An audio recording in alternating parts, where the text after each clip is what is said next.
بسم اللہ الرحمن الرحیم۔ السلام علیکم ورحمۃ اللہ وبرکاتہ۔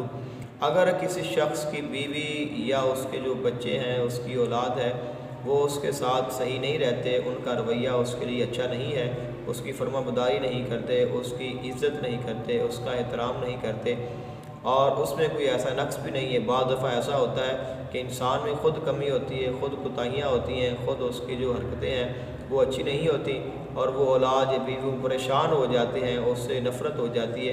تو اس شخص کو چاہیے کہ وہ اپنی بھی اصلاح کرے، یعنی کہ جو شخص یہ چاہتا ہے کہ میں اپنے بچوں کا پیار حاصل کروں یا اپنی بیوی کی محبت حاصل کروں، تو اس کو چاہیے کہ وہ خود بھی اپنے آپ میں کوئی دیکھے کہ مجھ میں کوئی کمی تو نہیں ہے، تو اگر خود میں کوئی ایسی چیزیں ہیں تو ان کو بھی ختم کرے اور پھر ان کے لیے کوشش کرے۔ اور اس کے لیے روحانی عمل ہے۔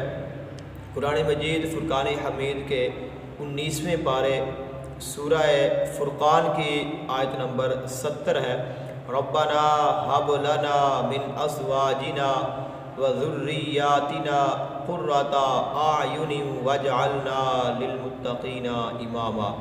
اس کو چند مرتبہ ہر نماز کے بعد جب آپ نماز پڑھتے ہیں، نماز پڑھنے کے بعد اول اور آخر درود پاک پڑھ دیں۔ درمیان میں جو تعداد آپ 3 مرتبہ، 5، 7، 11 مرتبہ پڑھ سکتے ہیں وہ پڑھ دیں اور دعا کرتے رہیں۔ انشاءاللہ کچھ ہی دنوں میں آپ کی اولاد اور آپ کی جو بیوی ہے وہ بھی آپ کی فرمانبردار ہو جائیں گے۔